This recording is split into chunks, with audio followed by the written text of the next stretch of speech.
Hello everyone, मेरा नाम है Itish Jaywant and welcome to wellness redefined. आज हम लोग वेट गेन के रिलेटेड पर्टिकुलर कुछ टिप्स, कुछ चैलेंजेस और उनके रिलेटेड कुछ सॉल्यूशंस के बारे में बात करने वाले हैं। ये छोटे छोटे टिप्स आपको मदद करेंगे एक अच्छा हेल्दी मसल गेन करने के लिए, क्योंकि हमें वेट गेन में फैट का वेट नहीं गेन करना है, हमें लीन मसल्स चाहिए, हमारी बॉडी मस्कुलर होनी चाहिए। हम वेट गेन करेंगे तो हमें मोटा नहीं होना है, हमें फिट होना है, हमें हेल्दी होना है, हमें मस्कुलाइन होना है, हमें ज्यादा एंड्योरेंस बढ़ाना है। So that is the goal of this weight gain process या तो मसल गेन प्रोसेस जिसे हम लोग कहते हैं। तो इसके लिए बेसिक से स्टार्ट करते हैं कि ये जो आपके लेफ्ट में दिख रहे हैं, यहां से अगर आपको राइट में कन्वर्ट होना है, बिल्ड बनाना है, फिजिक अच्छा करना है, लुक्स अच्छे करने हैं, अगर आप सिर्फ कार्बोहाइड्रेट्स, जंक फूड, जो भी आपको नॉलेज पता है कि आप ये एक इससे खाने से अगर लोगों का वजन बढ़ता है तो मैं भी ये खा के वजन बढ़ाऊं, हमारा गोल वजन बढ़ाना नहीं है, हमारा गोल है मसल गेन करना, हेल्दी मसल गेन करना, जिसकी वजह से आपका शरीर डिसीज फ्री रहे, स्ट्रांग रहे, स्ट्रेंथ रहे, इम्यूनिटी इंप्रूव हो, और जितने भी चैलेंजेस आपके पुअर बॉडी पोस्चर के साथ है, पुअर इम्यूनिटी के साथ है, पुअर डाइजेस्टिव चैलेंजेस के साथ है, वो एक अच्छे मसल गेन के साथ एलिमिनेट हो। तो बेसिक है, वेट गेन के लिए आपको ये सिद्धांत हमेशा से ध्यान में रखना है। जितना भी आप एनर्जी का इंटेक करेंगे, एनर्जी का यूनिट है कैलोरीज, वो आपकी ज्यादा होनी चाहिए, इसलिए तराजू इधर की तरफ है, राइट, झुका हुआ है। इसके एनर्जी के इंटेक के कंपैरिजन में एनर्जी एक्सपेंडिचर, जिसमें आपका रेस्टिंग कैलोरीज है, आपका बॉडी का प्रोसेसेस है, सब चीजें हैं, वो आपकी फिजिकल एक्टिविटी रोजमर्रा की, मैं जो अभी बात कर रहा हूँ ये एक्सरसाइज भी नहीं है, रेस्टिंग कैलोरीज भी नहीं है, ये एक्टिविटी है। और तीसरा इंपॉर्टेंट है हमारा रेगुलर एक्सरसाइज। तो जब आपका कुल मिला के सम टोटल कैलोरी कंज्यूम्ड के कंपैरिजन में कैलोरी एक्सपेंडिचर कम होता है तो आपका वेट गेन होता है। और मैक्सिमम केसेस में ये चीज नहीं होती। अगर आपका मेंटेनेंस कैलोरीज 2000 है और अगर आप 2200 2300 कैलोरीज कंज्यूम करते हैं तो आपको निश्चित तौर से वेट गेन होना पॉसिबल है 30 दिनों में 2 से 3 किलो। और इसीलिए हमारे कम्युनिटी में वेट गेन में अगर कोई 30 दिनों में 3 केजी या 3 केजी से ज्यादा का वेट गेन करता है तो हम लोग उसे रिवॉर्ड देते हैं, गिफ्ट देते हैं। बिकॉज 2 तो हो ही जाता है, 1 भी हुआ तो भी बहुत अच्छा है, 500 ग्राम हुआ तो भी बहुत अच्छा है, क्योंकि वेट गेन में बॉडी की टेंडेंसी आसानी से वेट गेन करने के लिए नहीं बनी होती है। और इसीलिए जैसे हम लोग बोलते हैं ताली 2 हाथों से बजती है, तो आपके 2 तालियां, मतलब ताली बजा के अगर आपको मतलब कंबाइन करना है आपके वेट गेन की जर्नी को, तो आपको 2 मेन आधार स्तंभ आपको कंसिडर करने हैं। One is your diet, calorie intake, and another is exercise. Exercise, strength training, resistance training और कार्डियो, 3 में से कब क्या करना है मैं आपको बताऊंगा, इसलिए ध्यान से सुनिए। मगर बेसिक क्या है, एनर्जी का इंटेक ज्यादा होना है, एनर्जी का एक्सपेंडिचर कम होना है। अब सवाल ये आता है कि ये इंटेक कितना करूं और एक्सपेंडिचर कम कितना करूं। तो इसके लिए आपको रेस्टिंग कैलोरीज कैलकुलेट करनी जरूरी है। एक्टिविटी, आप जितना हिलेंगे डुलेंगे, जितना एक्टिव रहेंगे, एक्टिविटी मतलब बस घूम रहे घर में इधर उधर, 4 बार घर से बाहर जाके दुकान में जाके आए, पड़ोसी को जाके आए, कॉरिडोर में घूम रहे, ऐसे ही लोग एक्टिव रहते हैं और दुबले पतले रहते हैं।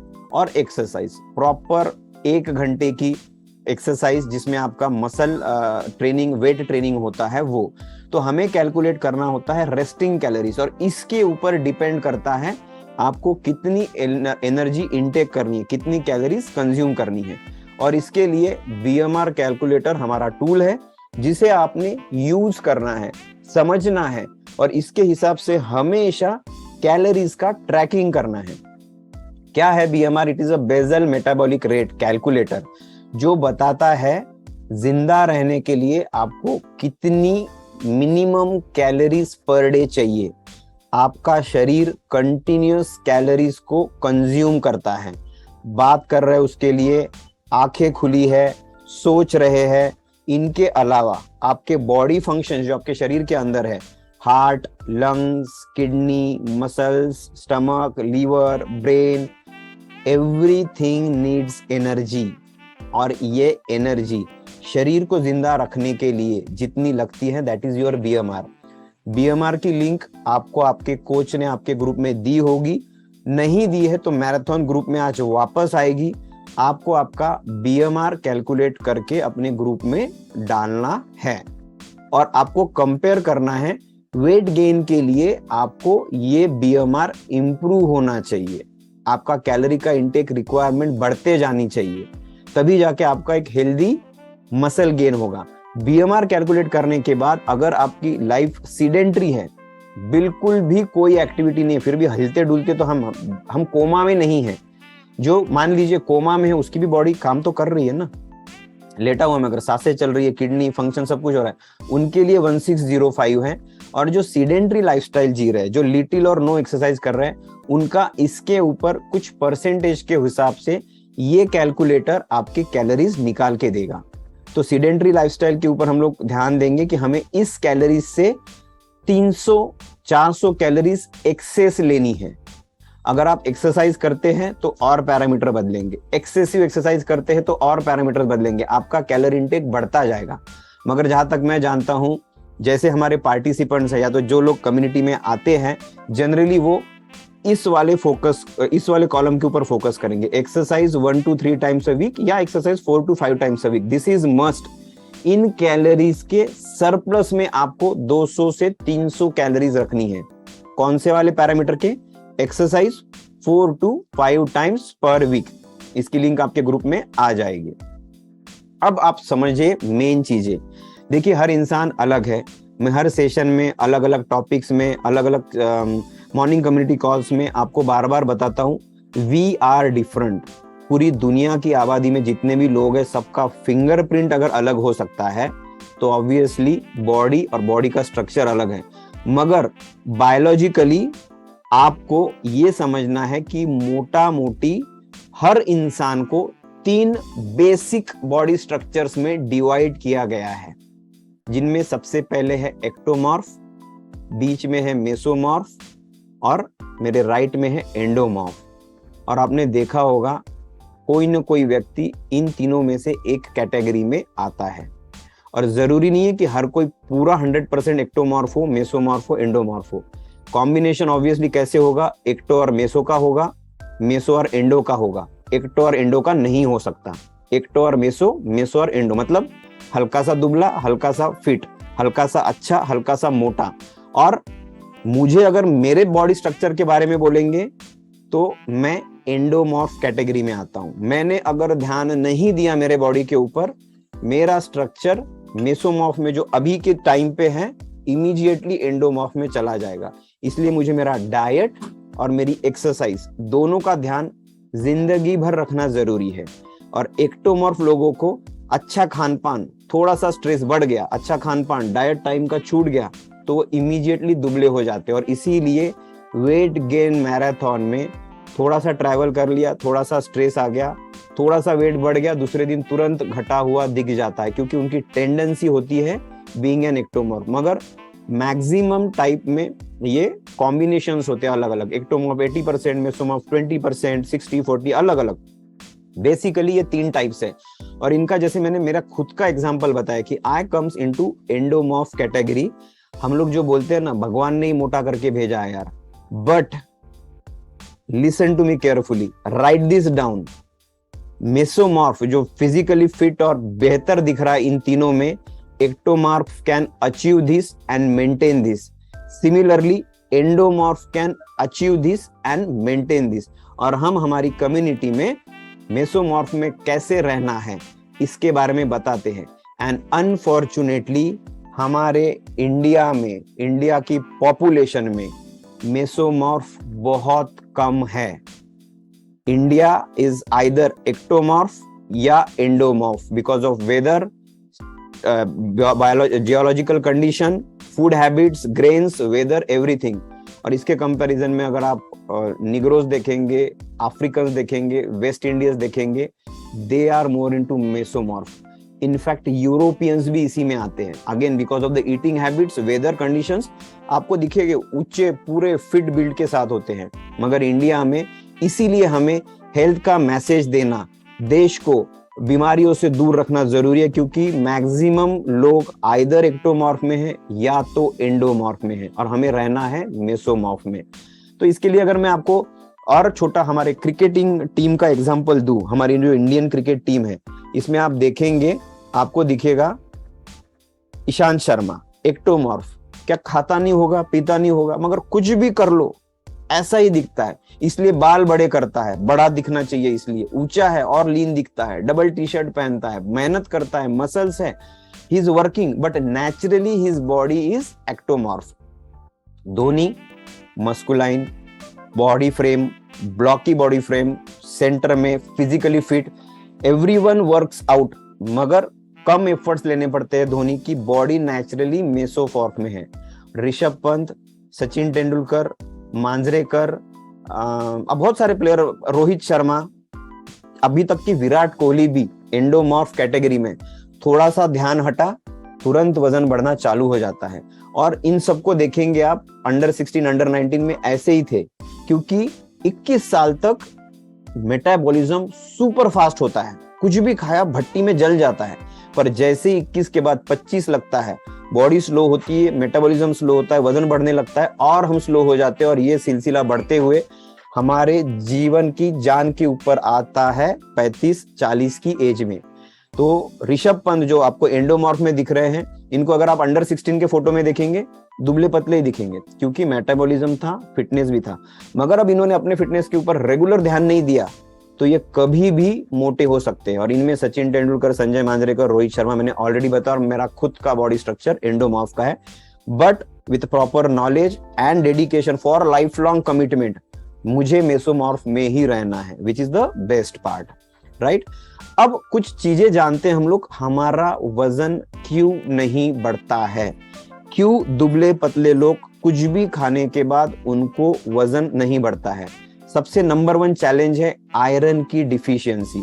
अगर आपके शरीर में आपका वेट गेन नहीं हो रहा है क्योंकि आपको भूख ही नहीं लगती, हमने क्या बोला है वेट गेन के लिए, कैलोरी का सरप्लस होना बहुत जरूरी है। आप कैलोरीज कैलकुलेट कीजिए, दिन भर क्या खाते हैं उनका कैलोरी कैलकुलेशंस निकालिए, यू विल ऑलवेज सी कि आप एंड ऑफ द डे हमेशा से 200 से 300 कैलोरीज आपके रिक्वायरमेंट कैलोरी इंटेक से कम खा रहे हैं।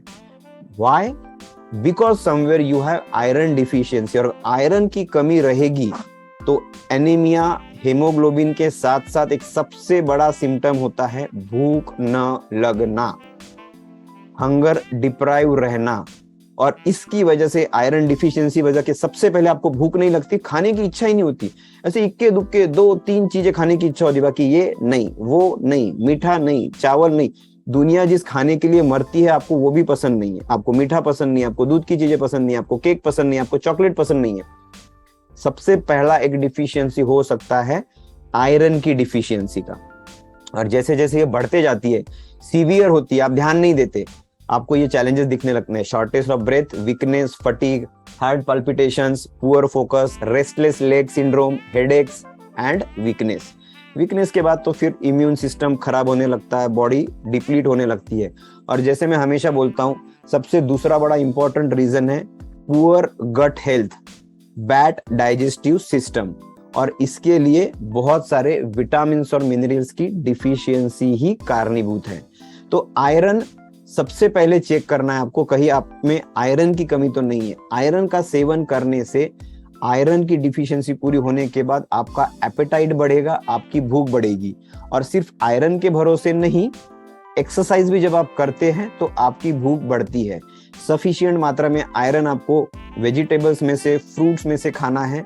और फिर भी अगर आपकी रिक्वायरमेंट पूरी नहीं होती है तो you have to take support of special. आपका शरीर वेट गेन करके बैलेंस होना जरूरी है, नेचुरल तरीकों को ढूंढने से अच्छा। मगर फिर भी देख लेते हैं ऐसे कौन से फूड आइटम्स है जिनमें नेचुरली आपको आयरन की डिफिशियंसी पूरी मिलेगी, राइट। एनीमिया, जैसे मैंने कहा, सॉरी, ये भी एक आयरन का ही डिफिशियंसी है। नॉर्मल सिम्टम्स में आप देखेंगे red blood cells, white blood cells, और इसकी वजह से क्या होता है आपको, again same challenges, fatigue, irregular heart beat, shortness, weakness and headaches and chest pain वगैरह बहुत सारी चीजें होती हैं। आयरन की ये दो मेजर चैलेंजेस हैं जिनमें वेट लॉस प्रीडोमिनेटली होता है। आपकी इम्यूनिटी कम होती है और ओवरऑल चैलेंजेस आने लगते हैं। So these are the iron rich foods. Non vegetarians में chicken, liver, pork, beef, egg yolk, clams, shrimps, हम जो शिंपले बोलते हैं, तीसरा बोलते हैं मराठी में, वो जो है लेफ्ट साइड में है। और वेजिटेरियन सोर्सेस में good source of iron which is must, इनमें से आपको आपके डाइट में, लंच में कुछ न कुछ रोज रखना है। हरी सब्जियां, salad, broccoli, dried beans, green peas, potato, fried नहीं, आलू की सब्जी, राइस, कौन सा rice, complex rice, brown rice, fortified series, iron fortified series मतलब जिसमें आयरन ऊपर से ऐड किया हुआ है, रेजिन्स, पालक, watermelon, apricot. Apricot is the best source of Zardalu जिसे हम लोग कहते हैं, बेस्ट सोर्स ऑफ आयरन। और हरी सब्जियां, दालें कंटिन्यूअस खाते रहिए। अगर आप एक्सरसाइज नहीं कर सकते, मान लिया क्योंकि रूटीन में आपको नहीं हो रहा है, फूड में आपको ये चीजें करनी है, और नहीं तो अदरवाइज आपका जो शेक है वो कैसे हेल्प करता है मैं आपको आगे जाके एक्सप्लेन करूंगा, राइट। दूसरा सबसे बड़ा रीजन है आयरन डिफिशियंसी के बाद आपके वेट लॉस के लिए मे बी थायराइड। थायराइड में हाइपर थायरॉइडिज्म, जिसमें आपका मेटाबॉलिज्म सुपर फास्ट हो जाता है, जिसकी वजह से आपका सबसे पहले वेट लॉस होता है। हाईलाइट किया हुआ है, आपको दिख रहा होगा इसमें। थकान, मेमोरी, ये जितने भी आपने चैलेंजेस देखे, अभी जो दुबले पतले लोगों के देखे, आयरन डिफिशियंसी के देखे, those are all inter related. इनमें से कुछ भी होता है तो आइदर आप हाइपरथायरॉइडिज्म से ग्रसित है, आयरन की डिफिशियंसी से ग्रसित है, और एक तीसरा और इंपॉर्टेंट फैक्टर है जो मैं आपको बताऊंगा। सो वेट लॉस में may be you are suffering with hyperthyroidism, जिसमें आपका मेटाबॉलिज्म अनकंट्रोलेबली फास्ट हो जाता है, जिसकी वजह से आप कुछ भी खाते हैं वो डाइजेस्ट जल्दी हो जाता है, बॉडी एब्जॉर्ब नहीं कर पाती। बॉडी का एब्जॉर्प्शन खाया हुए खाने का बहुत जरूरी है। और इसमें सबसे बड़ा फैक्टर जो प्ले करता है रोल कोई भी खाना खाने के बाद उसे डाइजेस्ट करने के लिए, that third important factor is deficiency of vitamin B, B12 predominantly and the entire B series. अगर आपके सिम्टम्स विटामिन B12 की डिफिशियंसी के है तो you can see weight loss. Fatigue common है सारी सिचुएशंस में, हेडेक्स कॉमन है सारी सिचुएशंस में, मगर B12 की डिफिशियंसी रहेगी तो आपका वेट लॉस होगा। एंड इस वेट लॉस को हम लोग अनएक्सप्लेन्ड वेट लॉस कहते हैं। अनएक्सप्लेन्ड मतलब ना आप डाइटिंग कर रहे हैं, ना आप जिम जाते हैं, ना आप बहुत ज्यादा वर्कआउट कर रहे हैं, ना बहुत ज्यादा आप कैलोरीज को बर्न कर रहे हैं, फिर भी वजन कम होते जा रहा है, तो चिंता का रीजन है may be iron deficiency, hyperthyroidism, या बी सीरीज में से B12 या बाकी किसी बी की सीरीज में से भी आपकी कोई ना कोई डिफिशियंसी हो सकती है। माइल्ड में है तो फटीग, हेडेक, वेट लॉस है। सीवियर है तो impaired balance, muscle weakness, mood changes, specially depression, गुस्सा आता है, उस ऊपर से किसी ने और ताने मार दिए और दिमाग खराब होता है, राइट। सो ये नहीं। सो नाउ मैं खुद को स्पॉटलाइट करता हूं। यस, अभी आपको मैंने जो बेसिक चीजें बताई इन्हीं के साथ आपका रिलेशन है। मैंने आपको क्या बोला कि आपको वेट गेन करने के लिए एक्सरसाइज एंड बैलेंस डाइट ये होना बहुत जरूरी है। तो सबसे पहले आप कुछ भी खाएंगे, इस कम्युनिटी के साथ कनेक्टेड रहिए, शेक भी पिएंगे, खाना भी खा रहे हैं, फिर भी अगर आपका वजन कम नहीं, वजन बढ़ नहीं रहा है, चेक कीजिए कहीं थायराइड तो नहीं है, कहीं विटामिन बी की डिफिशियंसी तो नहीं है, कहीं आयरन की डिफिशियंसी तो नहीं है। अगर वो ओके है, रूटीन ओके हो रहा है, आपके गट हेल्थ के ऊपर हम फोकस करेंगे। गट हेल्थ में बी विटामिन की कमी रहेगी तो आपके न्यूट्रिएंट्स का एब्जॉर्प्शन नहीं होगा। आप जो भी खाएंगे वो वैसे के वैसे शरीर से बाहर निकल जाएगा, ड्रेन आउट हो जाएगा। मतलब आप जो हेल्दी ब्रेकफास्ट ले रहे हैं, लंच में भी ले रहे हैं, एक्चुअली 3 टाइम शेक लेना है। अगर समवन इन आवर कम्युनिटी में Q&A में लूंगा can afford shake, they should drink shake 3 time along with 3 meals, तभी जाके कैलोरीज सरप्लस में होगी, ठीक है। और इसी के लिए जरूरी है आप 3 टाइम शेक ले।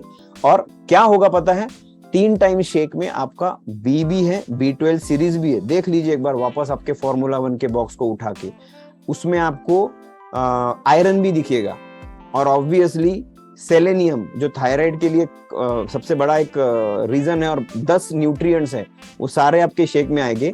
जब आप शेक लेते हैं आपकी B12 की पूर्ति होती है, आपके आयरन की पूरी होती है रिक्वायरमेंट, और आपको थायराइड के रिलेटेड कोई चैलेंज रहेगा हाइपर हाइपो, उसके लिए जो 10 न्यूट्रिएंट्स लगते हैं वो भी पूरे के पूरे इसमें कवर हो जाते हैं। और इसीलिए आपको धीरे धीरे धीरे धीरे वेट गेन होना शुरू होता है। तो जैसे मैंने आपको कहा, सबसे इंपॉर्टेंट, आपको अगर इन चीजों का चैलेंज नहीं है तो आपको कैलोरी सरप्लस में रखनी है। कैलोरी सरप्लस में शेक जो है बैलेंस मील के तरह एसेंशियल न्यूट्रिएंट्स आपके शरीर में डालेगा, जो एब्जॉर्प्शन के लिए आपके बाकी फूड में से कैलोरी को एब्जॉर्ब करने के लिए मदद करेगा। मगर सबसे इंपॉर्टेंट इसमें यह है कि आपको डाइट में खाने का प्रोपोर्शन क्या होना चाहिए, एक्सरसाइज का प्रोपोर्शन क्या होना चाहिए। तो लिख लीजिए इस चीज को। सबसे पहले आपके डाइट में प्रोटीन की मात्रा बढ़ानी है। एक्सरसाइज मैंने बताया 2 हाथों की एक डाइट है और एक एक्सरसाइज है। तो एक्सरसाइज जब आप करेंगे तो आपको आपके BMR के तीसरी कैटेगरी के हिसाब से कैलोरी सरप्लस में लेनी है, राइट। इसे धीरे धीरे बढ़ाना है। अभी तक बाकी बहुत सारे पार्टिसिपेंट्स हैं, उनको आदत हो चुकी है, वो ग्रेजुअली बढ़ा भी रहे हैं। मगर इस प्रोसेस में कोई दिक्कत चैलेंज आता है तो आप अपने कोच को पूछिए। डाइट में सबसे पहले आपका प्रोटीन होना चाहिए, कितना, 35 to 40%, लंच में भी, ब्रेकफास्ट में भी, डिनर में भी, along with amazing shake. Shake क्या करेगा, मैंने आपको बताया, सारी डिफिशियंसीज पूरी कर देगा और आपकी गट हेल्थ को इंप्रूव करेगा, और आप जो खाना खाएंगे उसके एब्जॉर्प्शन में मदद करेगा। इसलिए शेक के साथ आपको खाना खाना जरूरी है ताकि कैलोरी सरप्लस हो। सिर्फ आप शेक पिएंगे और खाना नहीं खाएंगे, आप हेल्दी होते जाएंगे मगर आपका मसल गेन नहीं होगा, आपका वेट गेन नहीं होगा। उसके लिए आपको कैलोरी सरप्लस में होना ही जरूरी है। दूसरा इंपॉर्टेंट घटक आपके डाइट में होना चाहिए कॉम्प्लेक्स कार्बोहाइड्रेट्स, क्लीन कार्बोहाइड्रेट्स, जिनमें हरी सब्जियां, फल, दालें और ग्रेन्स में जैसे हम लोग बोलते हैं ज्वार, आटा, आटा भी चलेगा, ठीक है, अगर आपको डाइजेस्ट होता है तो। ज्वार, बाजरा, सत्तू इज बेस्ट कार्बोहाइड्रेट।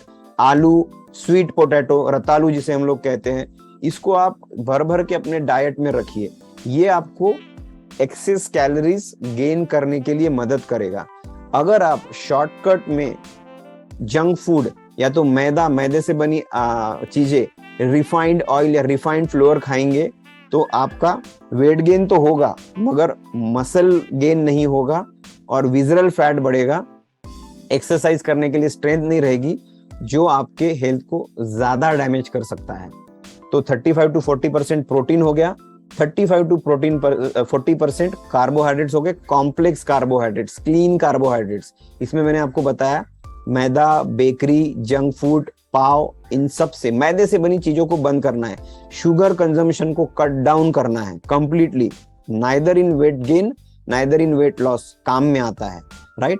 और ऑयल में सबसे बेस्ट तरीका है गुड फैट्स में। अभी हमने ये 40% ले लिया, 20% आपके डाइट में गुड फैट्स होने जरूरी है। गुड फैट्स आपके विटामिन मिनरल्स को एब्जॉर्ब करने के लिए मदद करता है, बहुत सारे बॉडी के प्रोसेसेस को फॉलो करने के लिए मदद करता है। सो गुड फैट्स में आप सबसे बेस्ट इकलौता एक तरीका क्या है, दिन भरे में शुद्ध गाय का घी 2 से 3 चम्मच अपने डाइट में रख सकते हैं। दाल में डाल के खाइए, आपकी सब्जी उसमें बनाइए, या तो ऐसे ही खा लीजिए, मगर आपके डाइट में 2 से 3 चम्मच डेली बेसिस पे प्योर घी होना जरूरी है गाय का, जो मतलब एक लो फैट में गिना जाता है। और इससे क्या होगा, इस बैलेंस डाइट के साथ जब आप अपने रूटीन को चालू करेंगे, हो सकता है थोड़ा सा फैट का अक्यूमुलेशन हो जाए, क्योंकि हेल्दी फैट्स खा रहे हैं। दूध में से प्रोटीन्स मिलते हैं मगर सब में से आपको कार्ब्स जाएंगे, फैट्स भी जाएंगे। तो जब हमारा वजन बढ़ जाएगा, एक बल्क आ जाएगा, कटिंग के लिए हम लोग कार्डियो करके मसल ट्रेनिंग करके उसे कट डाउन कर लेते, तो उससे डरना नहीं है। और इन सब के साथ साथ आपको 3 बार शेक लेने के बाद 3 बार लेना पड़ेगा, और इसीलिए आपको बिना शेकमेट के पानी में प्रोटीन और फॉर्मूला 1 के साथ पतला बना के पीना है, ताकि जल्द से जल्द आप पी सके। हम लोग बार बार यही बोलते हैं, आपका शेक गाढ़ा कीजिए, धीरे धीरे पीजिए, उसे एंजॉय कीजिए, मगर मसल गेन में पतला करना है, पी के जल्दी खत्म करना है, ताकि आपका वो जल्दी से डाइजेस्ट हो जाए। Your stomach should be ready to receive the food and ready to digest it and absorb the nutrients from the food what you are intending along with the calorie surplus।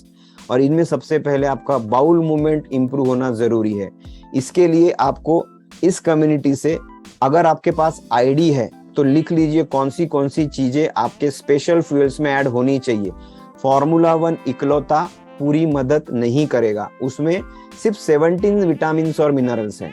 तो लिख लीजिए, सबसे पहले muscle gain में अगर आपका ID है, if you can afford, आपके स्पेशल फ्यूल्स में मल्टीविटामिन होना बहुत जरूरी है। इसमें सेलेनियम, थायराइड रिलेटेड जितना भी है, और जितनी भी डिफिशियंसीज माइक्रो न्यूट्रिएंट्स की फॉर्मूला 1 से पूरी नहीं होती वेट गेन के लिए, वो मल्टीविटामिन इस स्पेशल फ्यूल से पूरी होगी। इसमें 18 एसेंशियल एडिशनल विटामिन मिनरल्स हैं जो फॉर्मूला 1 के रिक्वायरमेंट को एज अ फॉर्मूला 2 कंप्लीट करते हैं। इसके बाद आपके डाइट में अलो प्लस दिन में 3 बार होना चाहिए। अलो प्लस आपके डाइजेशन को, आपके गट हेल्थ को, आपके लार्ज इंटेस्टाइन की हेल्थ को, आपके स्मॉल इंटेस्टाइन की हेल्थ को इंप्रूव करने में मदद करता है। सो दैट्स हाउ आपका डाइजेशन के ऊपर भी फोकस होगा। और तीसरा इंपॉर्टेंट स्पेशल फ्यूल है, आपको आपके डाइट में इंक्लूड करना है, that is cell activator. Cell activator antioxidant है, और जो भी आप फूड खाते हैं उनको वो एनर्जी को सेल्स के अंदर माइटोकॉन्ड्रिया में लेके जाके उसका यूटिलाइजेशन करता है, एब्जॉर्ब करता है, राइट। तो फॉर्मूला 1 शेक, फॉर्मूला 1 शेक में शेक प्रोटीन और पानी में लेना है। इसके साथ साथ मल्टीविटामिन, सेल एक्टिवेटर और अलो प्लस। जैसे हम लोग डिटॉक्स में अलो कॉन्सेंट्रेट और एक्टिवेटेड फाइबर लेते हैं, एक्टिवेटेड फाइबर और अलो कॉन्सेंट्रेट डिटॉक्स के लिए नहीं, मगर रेगुलर रूटीन में आप ले सकते हैं, क्योंकि आपका एपेटाइट कम है। आप सैलेड खाएंगे, खाना नहीं खा पाएंगे, कैलोरीज वापस माइनस में हो जाएगी। तो आप क्या कर सकते हैं, सोते वक्त अपने शेक में एक्टिव फाइबर कॉम्प्लेक्स का एक स्कूप ऐड कर सकते हैं। उससे क्या होगा, जो सोल्यूएबल फाइबर है वो आपके पेट में जाएगा, बाउल मूवमेंट क्लियर करेगा, ताकि नया नया खाना आपको खाने के लिए भूख लगे, और पेट का जो आपका डाइजेस्टिव सिस्टम, गट हेल्थ है, वो खराब हो चुका है, सड़ चुका है, वहां पे गुड बैक्टीरिया की कॉलोनी सोल्यूएबल फाइबर की वजह से इंप्रूव होनी शुरू हो जाएगी। So activated fibre complex and aloe concentrate. Aloe concentrate मैंने आपको बताया स्टमक सूदनर है, और सबसे इंपॉर्टेंट, आपके फूड में से न्यूट्रिएंट्स एब्जॉर्ब करने के लिए मदद करता है।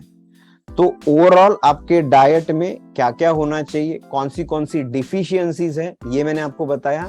एंड सीरियसली अगर आपको अच्छा वेट गेन करना है, 3 kg का गेन करके आपको अगर गिफ्ट्स अवार्ड जीतने हैं, इसीलिए हम लोग उसे सेल एक्टिवेटर गिफ्ट करते हैं मसल गेन वालों को और प्रोग्रेस करने के लिए।